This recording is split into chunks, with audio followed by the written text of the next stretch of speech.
Among the stellar phrases of Simon Bolivar, which are many, I want to refer now to the one that says, "The three biggest fools in history have been Jesus Christ, Don Quixote, and I."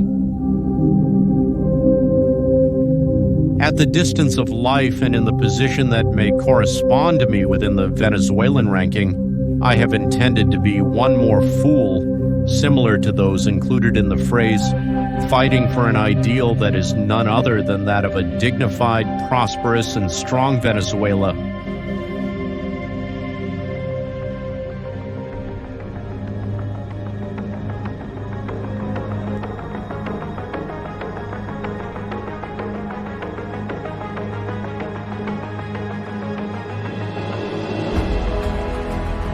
Any Venezuelan who conceives the size of the prosperous Venezuela that existed during the 20th century will definitely recognize Marcos Pérez Jiménez as part of the responsibility for the social and economic progress of the country.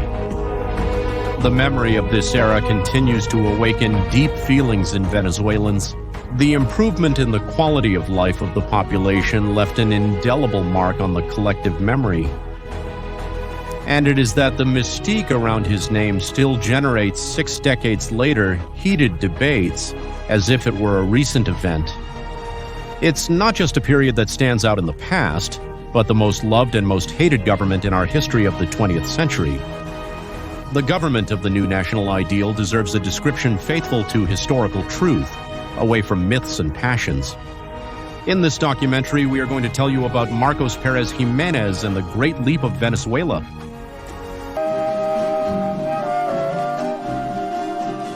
Before we fully delve into his government, it is essential to describe who this president was. Marcos Evangelista Pérez Jiménez was born on April 25, 1914, into a humble home in the town of Michelena. His great-uncle was the founder of that same town in 1849, located in the state of Táchira. He was the 4th child of his father's second marriage, Juan Severo Pérez Bustamante, who died in 1925 and left a large family of limited means in that remote place on the border area of the Republic. During these years, Venezuela was witnessing dizzying and momentous developments with General Juan Vicente Gómez in power. However, the family of the young man from Michelena lived under the most austere conditions. Sometimes little Marcos had to go to school with only a cup of guarapo for breakfast and go to bed with a piece of panela in his stomach. Despite these hardships, young Marcos Pérez Jiménez stood out remarkably in school over the other students. These deficiencies rather helped to forge in him an austere and hard-working character throughout his life. At 16 years old, he first tried to study mechanical engineering by correspondence, but he gave up on it, and following in the footsteps of his brother Juan, Marcos Pérez Jiménez embarked on a journey that would mark his life and that of the country, moving to the city of Maracay in 1931 to enter the School of Aspiring Army Officers. His journey from the Andes to the state of Aragua would have been practically impossible for a young man of his economic position without the Transandean Highway, inaugurated by Juan Vicente Gómez years ago, and without this work, perhaps Venezuela would not have had Pérez Jiménez as president years later, a presidency where road infrastructure would also receive a significant boost. Still, the journey was arduous for Pérez Jiménez, who departed home with a mere 10 bolivars in his pocket.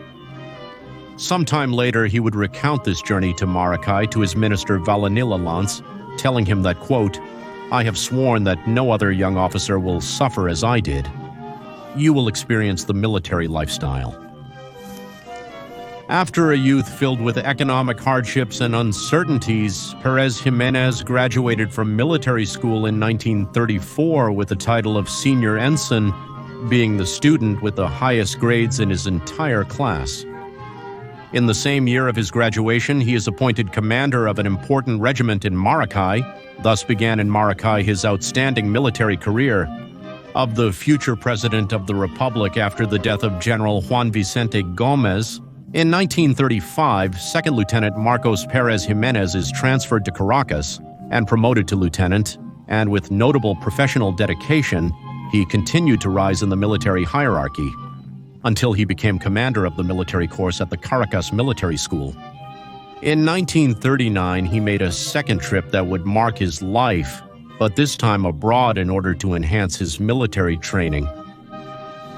The lieutenant left for Peru in March of that same year and entered the artillery application school in Lima until October. He then moved on to the famous Corrillos Military School, where the future Peruvian president Manuel Odria was his teacher. Both governments maintained close and cordial ties of alliance during the years they respectively governed their countries.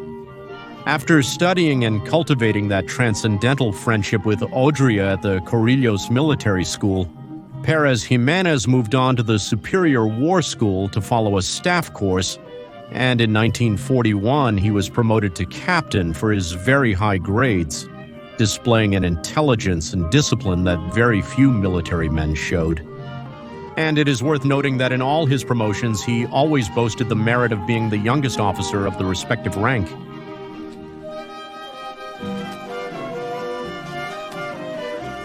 Pérez Jiménez returns to Venezuela in 1943 at the age of 29, with a superior level of culture and training acquired by his insatiable thirst for professional improvement that always characterized his career, returning to the Venezuelan context. According to several of the most trained and young officers, the Venezuelan armed forces were in a serious state of backwardness that deeply concerned them.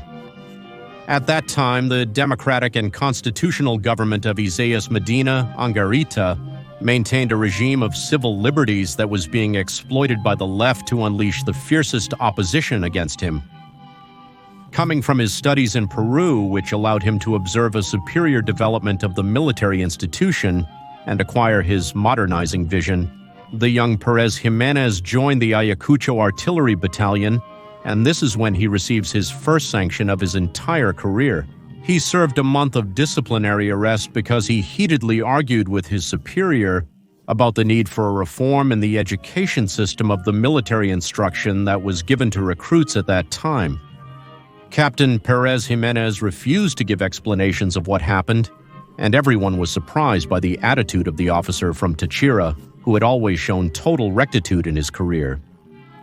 The truth is that there was considerable discontent emerging among the lower and middle ranks of the army, and Pérez Jiménez believed that this situation in the armed forces could not continue. And it should not be overlooked that the armed forces were an institution intimately linked to the development of the country. They were the pillar of the institutional stability that Venezuela had enjoyed for more than 35 years. In this way, shortly before the end of Medina Angarita's constitutional period, various military personnel began a conspiracy that would change the fate of the nation and the armed forces.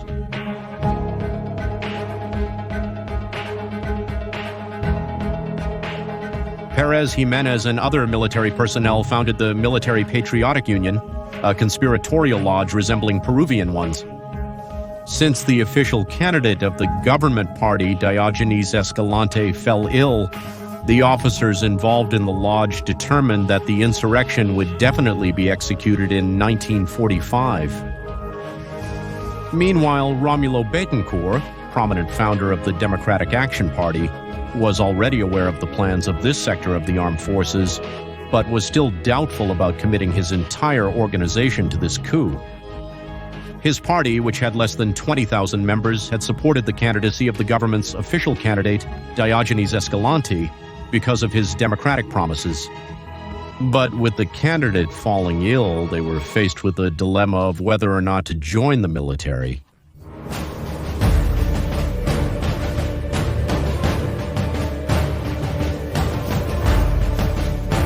In this way, the coup against Medina Angarita was finally executed by the armed forces on October 18, 1945, which came as a surprise to all of Acción Democrática except for Betancourt, Raúl León, Gonzalo Barrios, and Luis Beltrán Prieto Figueroa, who were the only adecos involved in the plan. Not even Rómulo Gallegos, who was the president of the party, knew about this conspiracy.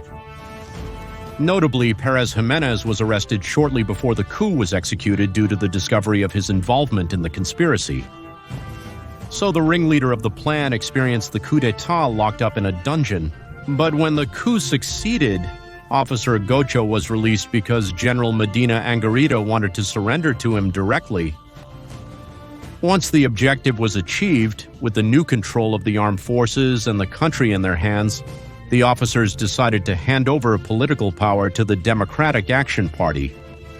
It is very important to highlight that Pérez Jiménez decided not to get involved in the Revolutionary Government Board that was instituted as the highest governmental power, because he believed that as a military man he should stick to his job within the armed institution while political matters corresponded to politicians.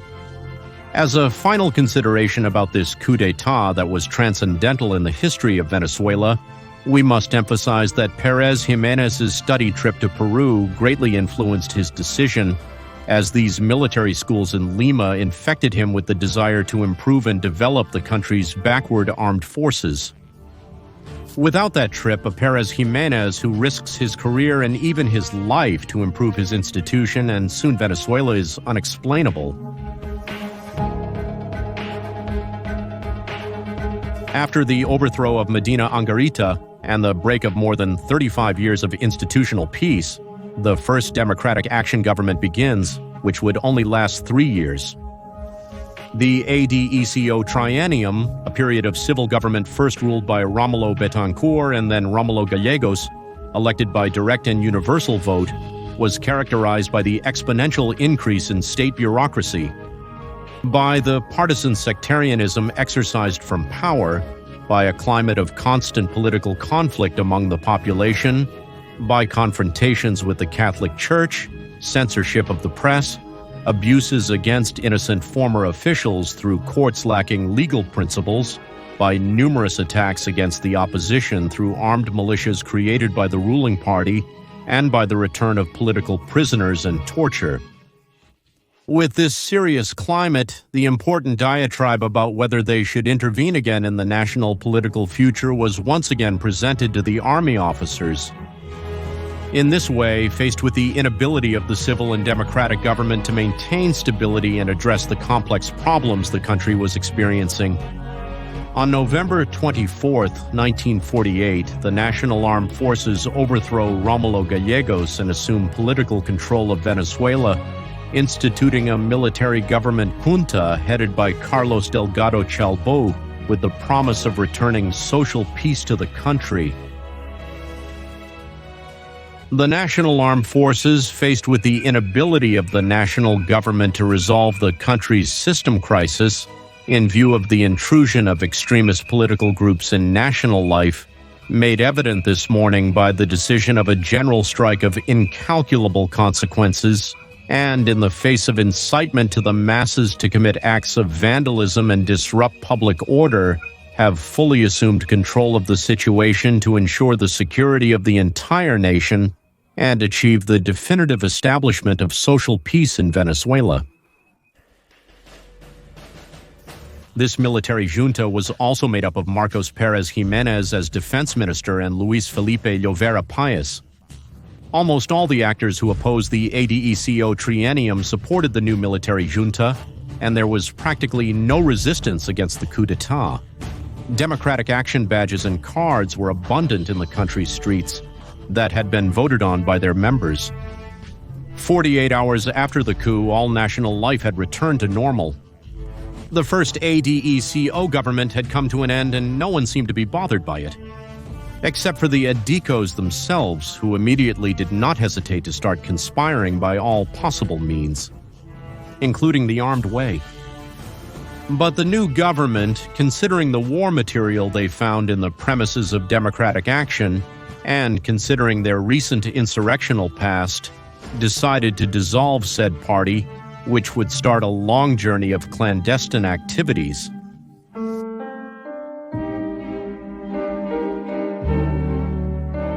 Once the ADECO triennium was overthrown and the military government junta was established, Carlos Delgado Chalbo governed the country from 1948 until his assassination in November 1950.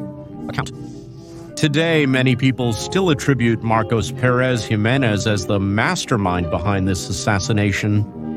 However, this is absolutely false. The culprits of the assassination have a first and last name.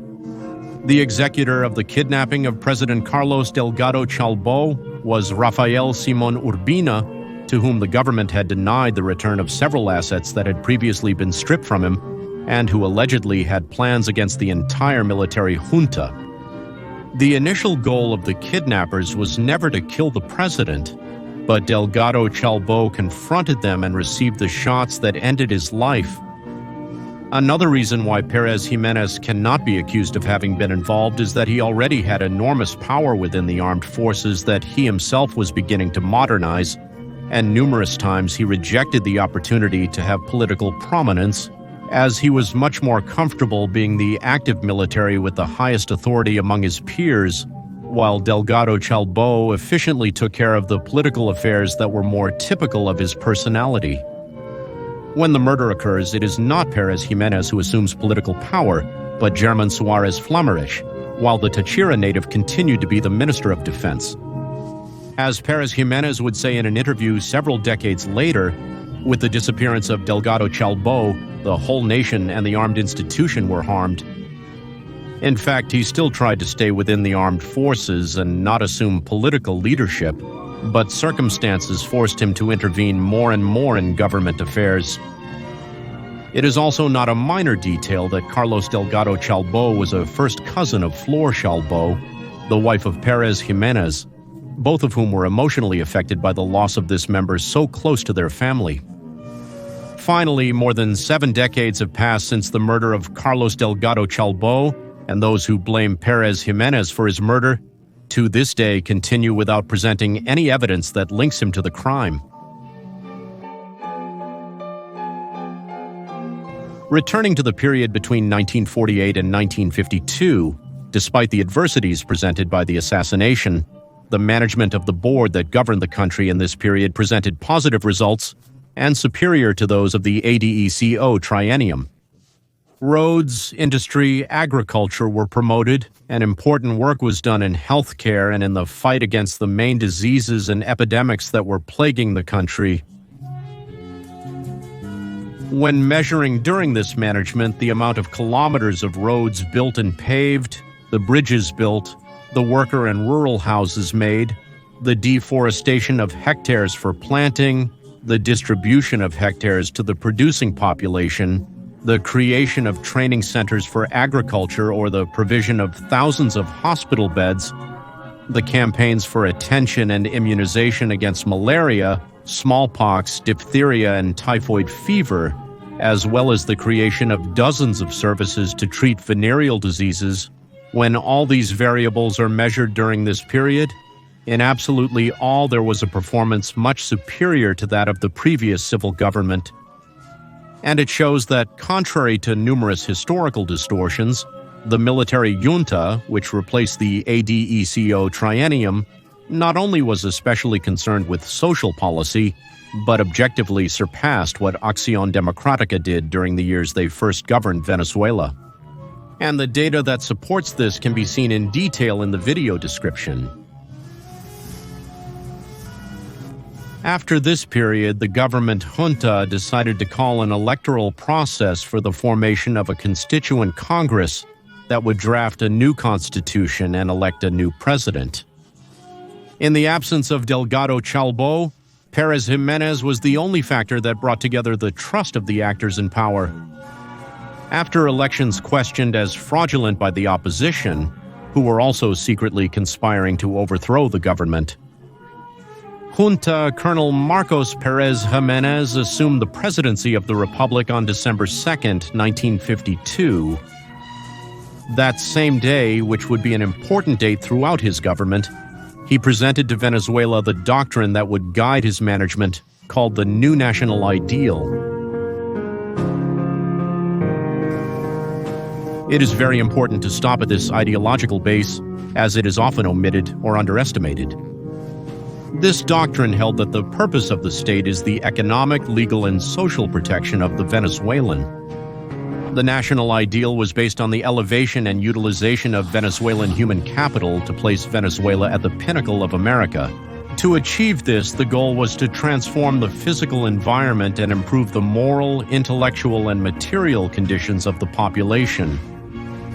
To achieve this goal, the state had to ensure social order and a favorable environment for both the public and private sectors, which played an important role in his government to serve the nation, making it increasingly dignified, prosperous, and strong.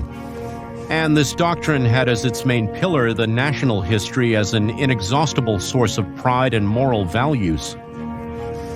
In response to the question of whether this doctrine was left or right, the answer is that it was neither.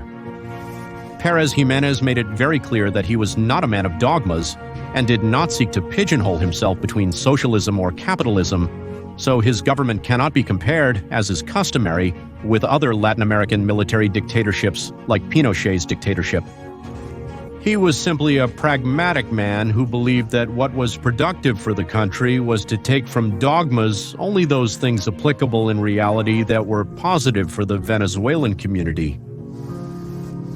Much has been said and debated about the tangible result of the new national ideal, but little has been analyzed about the background of this doctrine and its position in our history.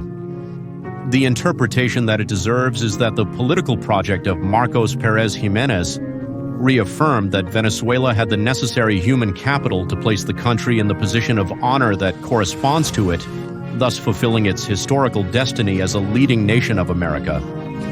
And a nationalist government that proposes this objective, and that has in fact specifically advanced in it without the need to rely on a political party, much less to engage in demagoguery, is something that has not been seen ever since then. This is what is striking to those who really study Pérez Jiménez in historical terms, without falling into the partisan narrative against him or into exaggerated praise, not the fact that he was a dictator or that he built many roads. Linked to all this, a notable aspect of Pérez Jiménez during his presidency, which contrasts with most Venezuelan politicians, was his introverted and extremely demanding character, both with himself and with his team. He almost always shunned the press and cameras and only made statements when absolutely necessary. Just as he rejected anyone calling themselves a Pérez Jiménista, as he believed that ideas should be above personalities.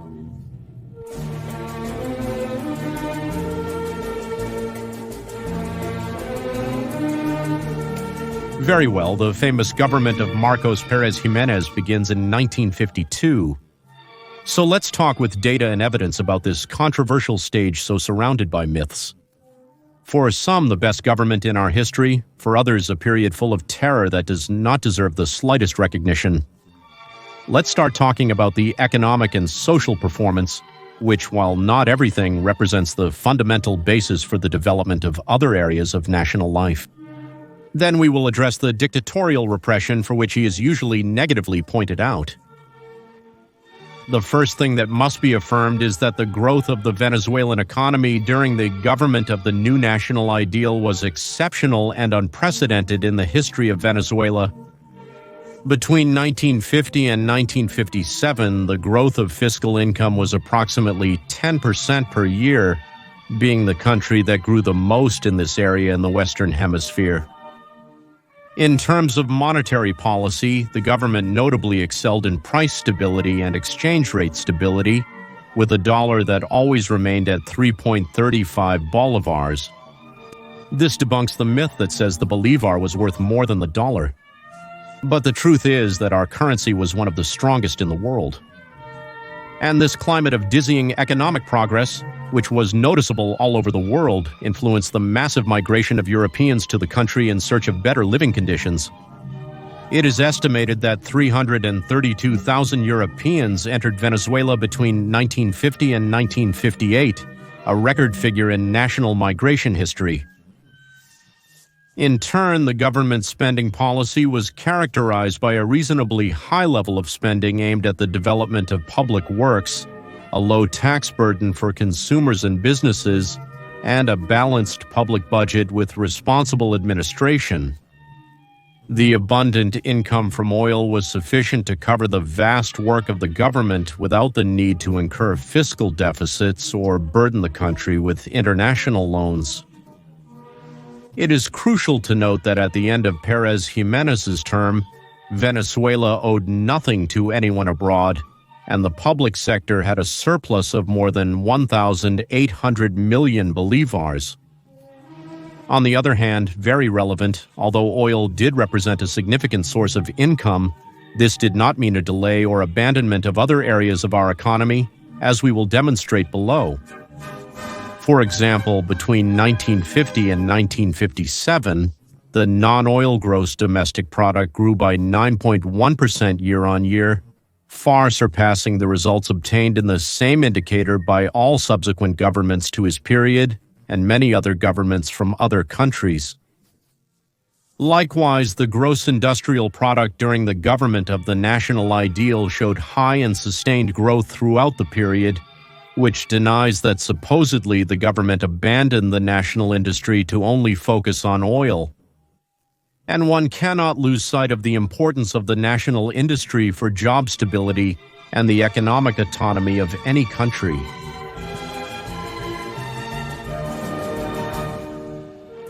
Now, much is said that the economic and social advances of this period, which we will continue to narrate, are irrelevant compared to the opinion that Pérez Jiménez was a cruel dictator who eliminated civil and democratic freedoms. In our personal opinion, this criticism stems from a simplistic conception of what freedom and democracy mean, as well as a clear ignorance of the facts. The first thing to say is that stability, security, respect for laws, food and homes, trust in the community are all prerequisites without which there is no possible democracy or freedom. A man with a stable job, with a home and a family, in a virtuous and peaceful environment, certain that his belongings will not be stolen, is a man much freer than a man who has none of the above, but who can cast a ballot every 5 years.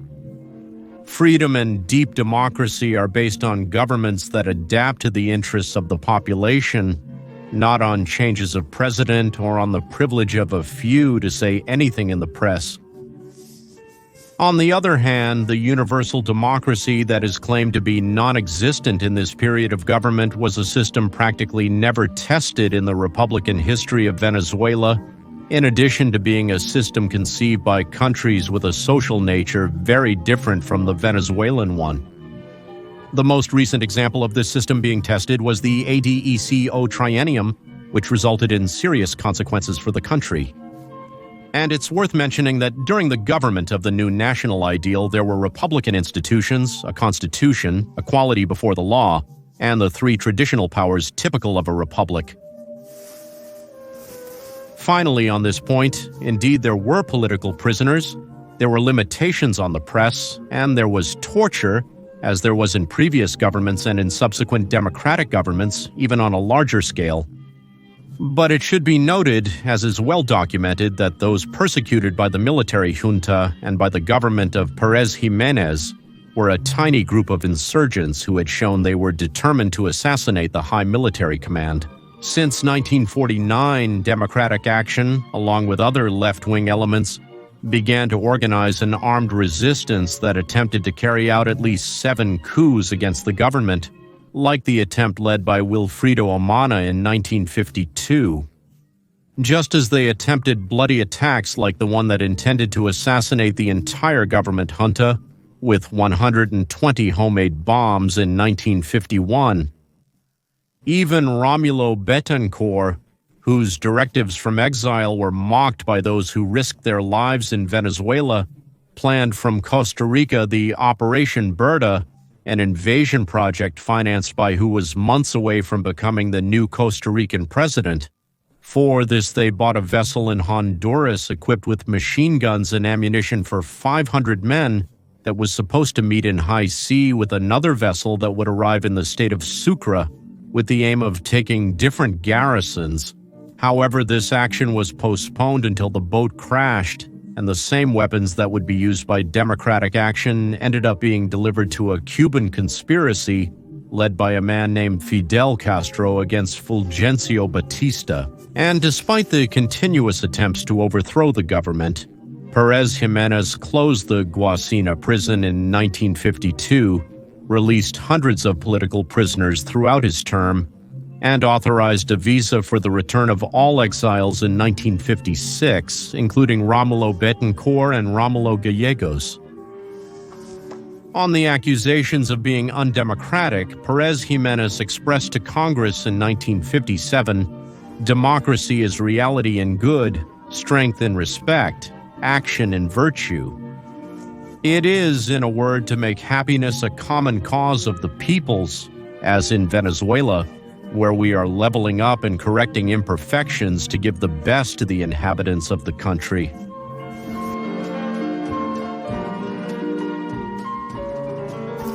So let's continue talking about this controversial period of Venezuela that we all must know very well. What were the advances or setbacks that made this government so memorable and that produced the feelings it produces today? On the one hand, we were talking about the unprecedented economic growth that the population experienced. And another element to highlight in this is how mining, so important, was also an area of the Venezuelan economy that showed accelerated growth thanks to the policies of the Pérez Jiménez government. Mining production between 1951 and 1957 grew from 35,800 million bolivars to 430,800 million bolivars. The national ideal government was so efficient in mining that by 1957, Venezuela was the seventh largest producer of iron in the world. That is, Venezuela was among the power countries like the United States and the Soviet Union that represented 85% of the world's iron production. Another very common distortion in Venezuela's recent history is that the Pérez Jiménez government allegedly abandoned agriculture and the countryside. The truth is that agriculture received a significant boost during this time. In 1949, the National Agrarian Institute was created, which was responsible for guiding the country's rural activity towards the improvement it so demanded through the distribution of land to qualified individuals, the implementation of a vast rural housing plan, the exploitation of soils with new technology, and the extension of agricultural credit. One of the government's plans for this purpose were the famous agricultural colonies. By 1955, there were 20 of these colonies organized by the Institute to boost the country's productivity.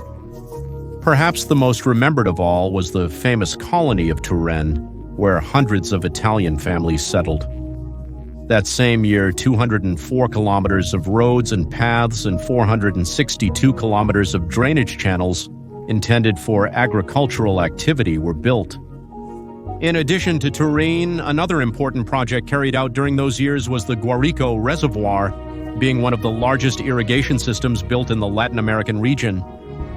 This impressive system allowed the agricultural development of the area that had been hit by a severe drought that had ruined the crops and made livestock productivity difficult. And as further proof that the government of Pérez Jiménez did not abandon the countryside, data collected by the prestigious economist Asdrúbal Albactista show a notable growth in the agricultural production index, which almost doubled between 1950 and 1957. Through a policy aimed exclusively at achieving national well-being, a phenomenon of extraordinary importance has occurred in Venezuela in the last 4 years, which is the fact that economically a weakened nation ceased to exist in the face of an all-powerful state because it dedicated itself to strengthening the nation, to making such harmful imbalance disappear, and to ensuring that the state and the nation coordinated their efforts. On the other hand, the government does not demand that workers show it unconditional support with noisy mass demonstrations. It thus wishes for them to take advantage of the advantageous circumstances that exist today to improve intellectually, morally, and physically, and to think in their daily toil that the promising future of the homeland depends on the positive outcome of their labors.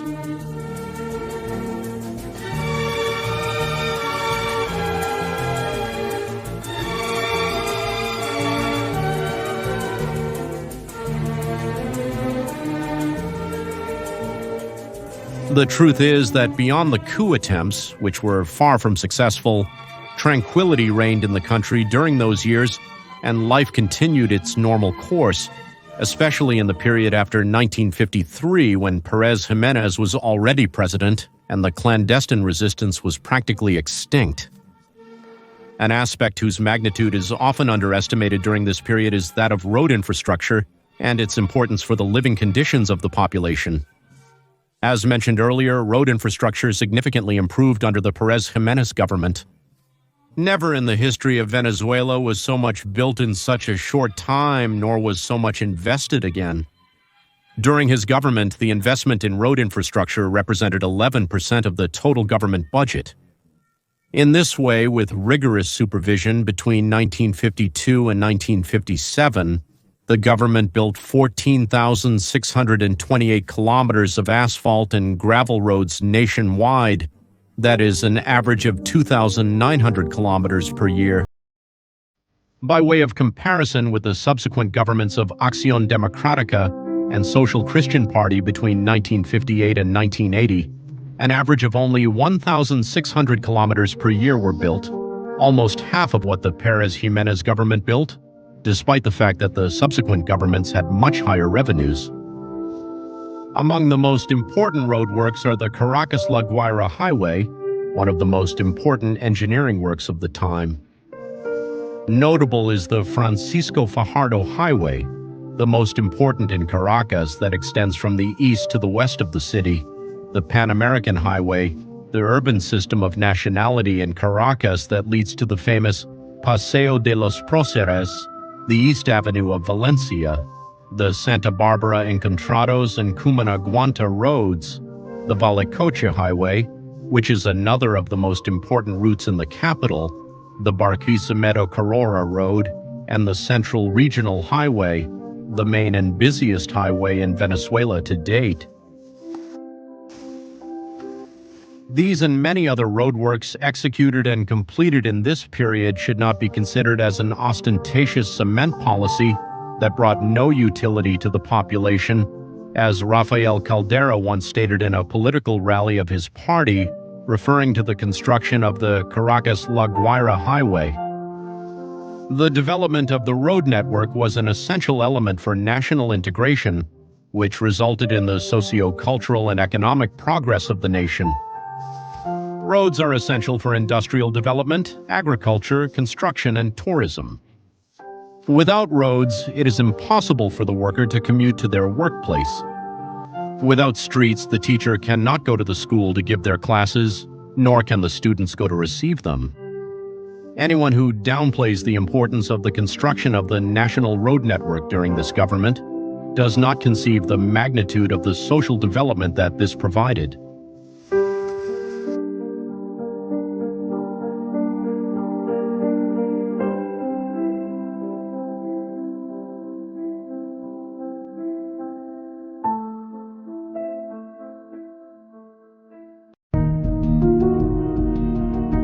And an unprecedented aspect in geopolitical matters of the nationalist government was the plan for the recovery of usurped territories. The plan devised by Pérez Jiménez stipulated the industrial and military development of the nation to reincorporate diplomatically or militarily the Essequibo and other territories lost with Colombia and Brazil.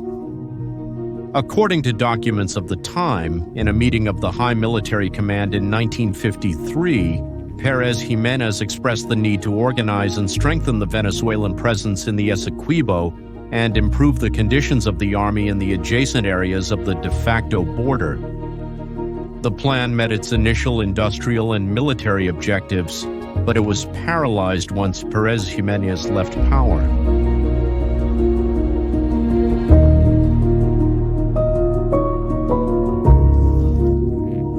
However, it is false the opinion matrix that Pérez Jiménez's work allegedly was reduced to the economy and asphalt. While the above is no small thing that affects everything else, his government focused a significant effort towards the social and moral conditions of the population.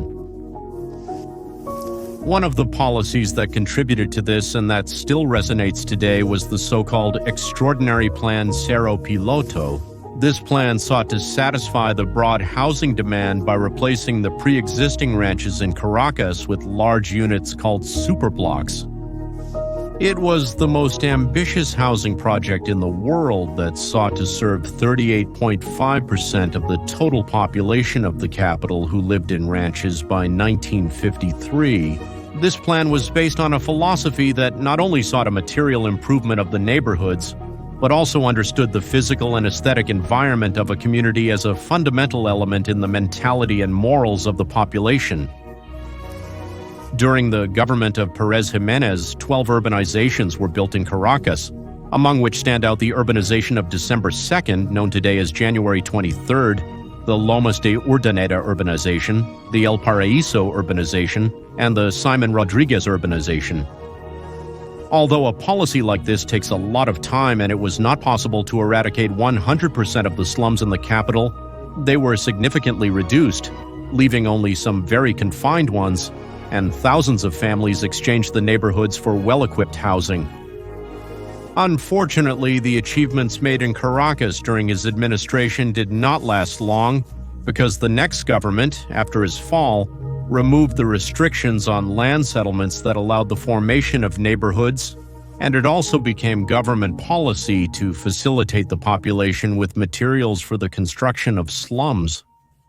By 1959, the neighborhoods in Caracas totaled just over 1,000 hectares, while by 1978, after 20 years of democracy, the neighborhoods had expanded to 4,000 hectares, a situation that would only worsen to this day. This exponential growth of the slums in such a short time dismantled the ambitious urban project of the new national ideal, which had positive results while it lasted, as photographic evidence shows.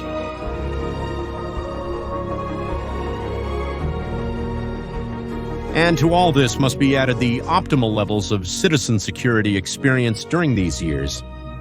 Security that represents an invaluable good for the population and whose guarantee is one of the most fundamental tasks of any state.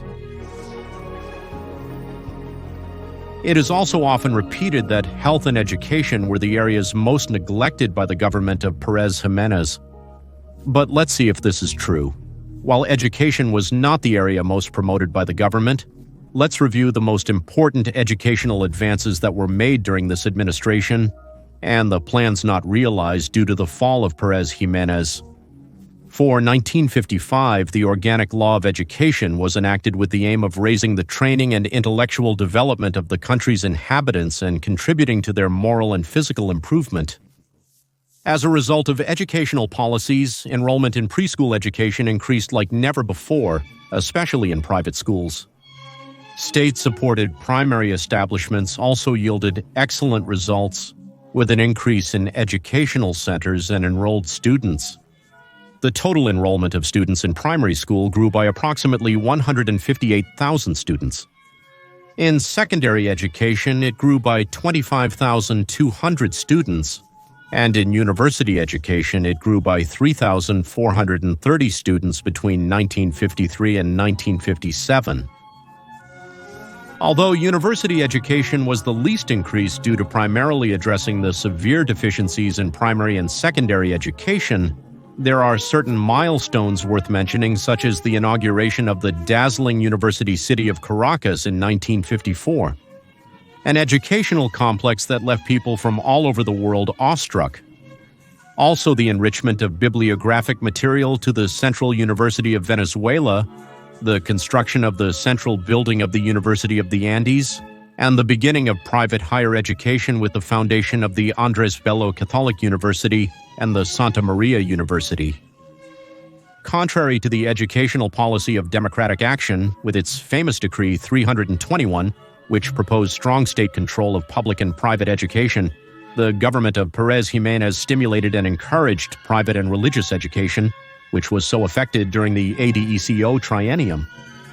In summary, the education law enacted by the Pérez Jiménez government, which was enforced during the first 2 decades of democracy, marked the beginning of a significant increase in the educational level of the population, the increase in technical and industrial education so important for work, the decrease in the cost of official teaching, and the improvement of the conditions of teachers. Similarly, it is very important to mention that for the second government of the general, the Minister of Education, the distinguished scientist Humberto Fernandez Moran announced that he would develop a great educational plan that would aim to guarantee primary education to all the inhabitants of the country, the formation of numerous teams of specialized technicians and scientists to meet the needs of the petrochemical and steel industries, and the intensification of scientific studies in all their orders through the Atomic Installations Program that would provide Venezuela with atomic reactors and nuclear technology. In this matter, the nationalist government had already taken important steps to place Venezuela at the forefront of scientific research with the foundation of the Venezuelan Institute of Neurology and Brain Research, better known as Institute of Neurology and Brain Research, also chaired by Humberto Fernandez Moran. This institute had 15 units and 23 buildings for basic research applied in different fields such as neurophysiology and nuclear physics. Such advanced laboratories at that time only existed in countries like the United States, Great Britain, or Switzerland. Had these projects not been abandoned after the fall of Pérez Jiménez, Venezuela was on track to be at the forefront of global scientific research. But Humberto Fernandez Moran was banished by democracy from 1958 until his death, and all his research was banned from the country. That's how one of Venezuela's greatest scientists was repaid for serving his homeland under a nationalist government.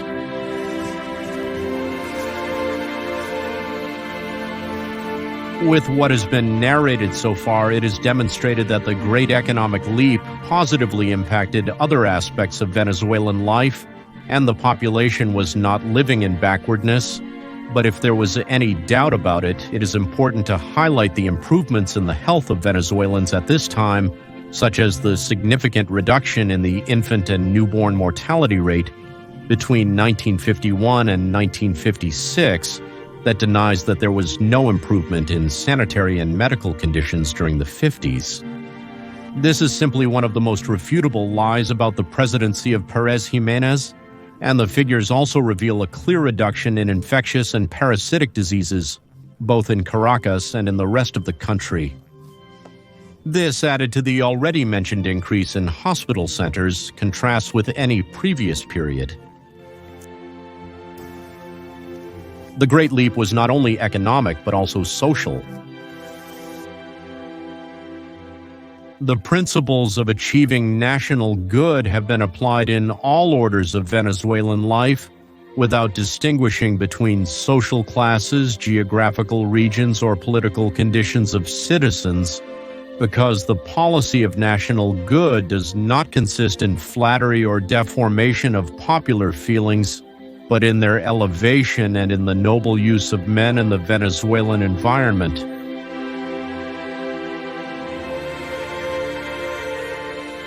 After an entire presidential period characterized by order and development, the government of Marcos Pérez Jiménez came to an end on January 23, 1958. In December 1957, most of the country voted in a referendum supporting a new presidential term for Pérez Jiménez.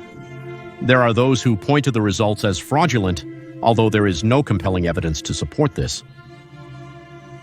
Similarly, this referendum was of no use, as several political mistakes by the government condemned it to an early end, allowing a conspiracy against it to form within the armed forces. On January 1st, a military uprising led by Lieutenant Colonel Hugo Trejo, a leftist military officer, broke out, and although they were quickly defeated, this event broke the military unity that the government maintained. On January 9th, a second uprising erupted but was quickly controlled. 2 days later, the executive cabinet was reformed, and Pedro Estrada and Laureano Vallenilla Lance, key men of the government, were exiled. Thousands of political rumors are circulating, and in such an atmosphere of uncertainty, a national strike is called for January 21st, which is not fully attended by the population. On January 23rd, Pérez Jiménez was not overthrown by a popular rebellion contrary to the partisan narrative, that claims that the civilian factor was decisive this day. Pérez Jiménez, facing a new statement from the Navy made hours earlier against him, decided to leave the country in the early morning, even having all the capacity to defeat such uprising. Nobody forced him to leave, nor did the people pressure him to flee. On January 23rd, the general preferred to leave power rather than fight the rebel officers because he was not willing to fight against the armed forces that he himself swore to modernize. The underlying reasons that led him to cede power rather than defend it will continue to be a subject of discussion. Thus concluded the government of the new national ideal, with Pérez Jiménez first leaving for the Dominican Republic and then for the United States, where he would live for a few more years until his extradition back to Venezuela in 1963. But this extraordinary story does not end here, and it is essential to address several unusual events following his fall that are often overlooked.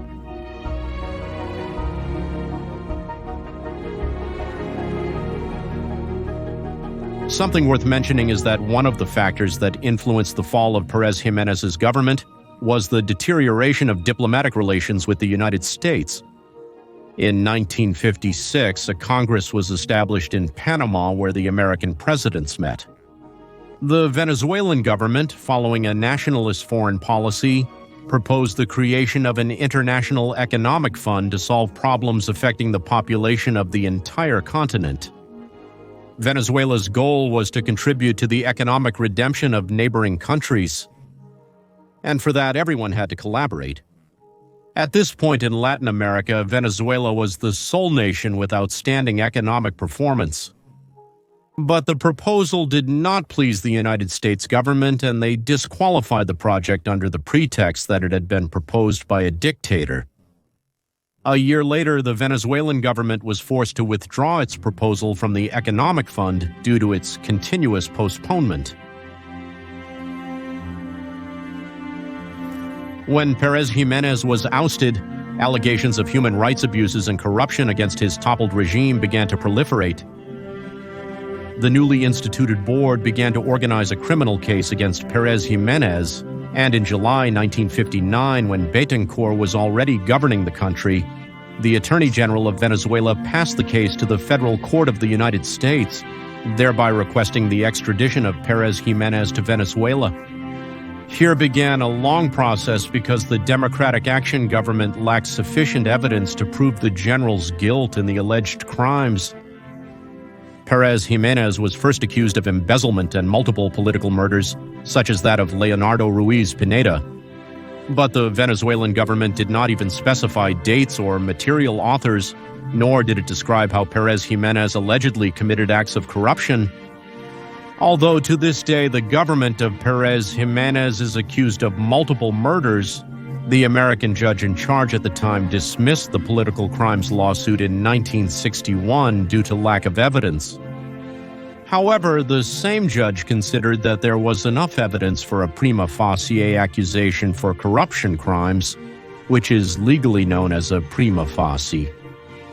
As a result, Pérez Jiménez was imprisoned in December 1962 in the United States, until his extradition in August 1963 to stand trial in Venezuela.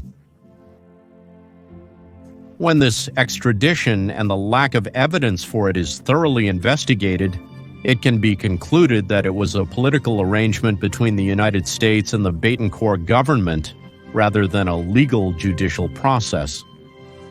To achieve extradition, it is no coincidence that Acción Democrática employed a private American firm closely linked to the United States Department of State. Once in Venezuela, the general remained in jail throughout the trial process, from 1963 to 1968. The evidence presented against him was essentially the same as that presented to the United States hearings, that is, very scant evidence.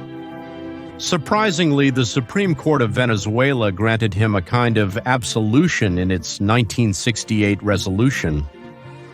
8 judges who formed a simple majority of the jury determined, as Pérez Jiménez argued throughout his defense, that it was legally impossible for the general to have embezzled public funds.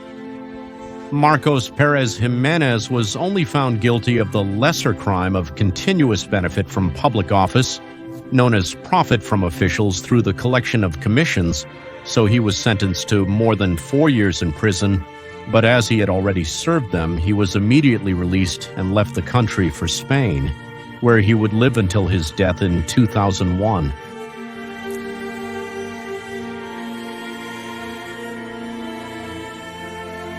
Another unusual aspect that is conspicuously absent from the accounts of Venezuelan history was when, after being tried and acquitted, Pérez Jiménez was nominated for a senator in the parliamentary elections of 1968, being elected as the most voted senator for Caracas.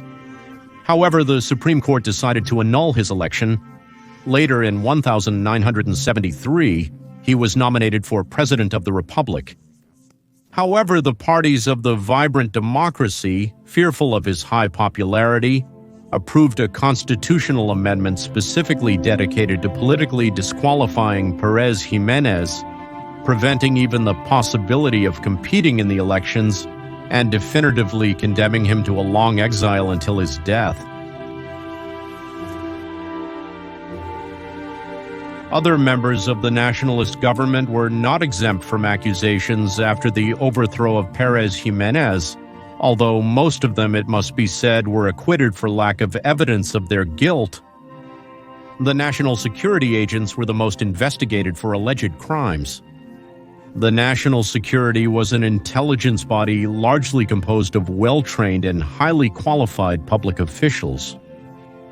The modus operandi of the National Security's Political Social Investigative Unit consisted of obtaining information from the armed clandestine resistance and conspiratorial actors through informers and spies. Through democratic action and even close relatives to them, the national security agents managed to arrest important subversive elements and dismantle arms cells like Alberto Carnevale's special apparatus.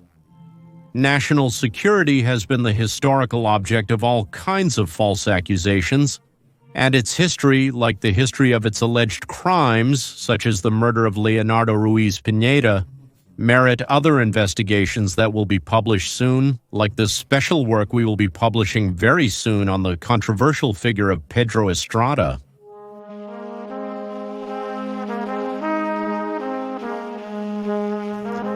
In the face of the economic and moral crisis that Venezuela is currently experiencing, there are not a few eyes that look to the past in search of better times as a form of escape. The tension has mainly focused on this period, and it is not by chance. The management of Marcos Pérez Jiménez offers posterity results that are remembered to this day for the benefit that the Venezuelan community obtained from his work undertaken in record time. And it is important to clarify that the great progress that Venezuela experienced during these years was not only about economic indicators due to external factors or a set of unrelated public works, but about progress aimed at the goal of building a more dignified, prosperous, and strong homeland through a moral guide that would ensure Venezuela the fulfillment of its historical destiny. And despite the black legend woven against his government, no deceptions can stand against the eternity of the results presented in this video of the new national ideal. In short, the aggrandizement of Venezuela was the greatest achievement of Marcos Pérez Jiménez, whose patriotic convictions he summed up well in his address to Congress in 1957 with the following words: "No nation has written a worthy history by another's hand. No one has been a hero by the mercy of others, and this has not exalted any people. Only ideals in action are decisive factors in steering a nation and ensuring its greatness. And it is the constant dedication in favor of ideals and the tradition of them in concrete works of collective good that makes them enduring and equally perpetuates those who profess them."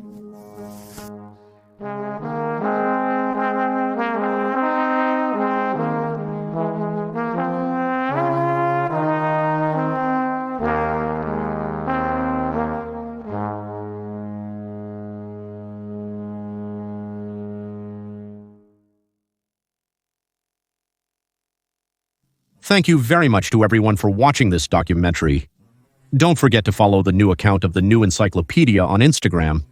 Don't forget to share this documentary with all your family, friends, acquaintances.